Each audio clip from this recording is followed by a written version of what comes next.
Kwanza kabisa namshukuru Mungu kwa ajili ya siku ya leo. Ni siku nzuri, mashallah. Nimerudi kuungana na familia yangu tena. Na haikuwa safari rahisi, lakini tunamshukuru Mwenyezi Mungu kwa kila kitu. Kikubwa tu, mimi sina chama chochote cha siasa na wala sijihusishi na siasa kwa namna yoyote ile. Ni mwananchi tu wa Tanzania.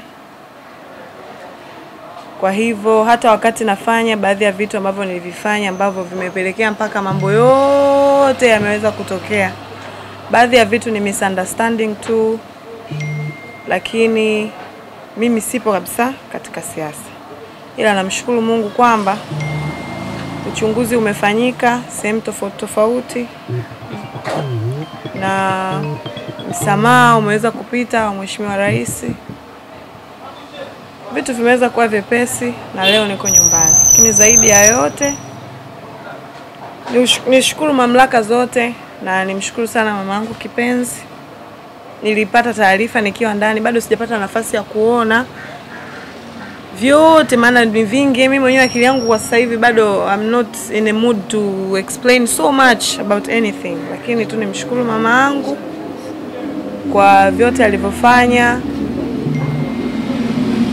kwa namna alivyonipigania kama mzazi, familia yangu kwa ujumla, marafiki zangu na Mheshimiwa Rais.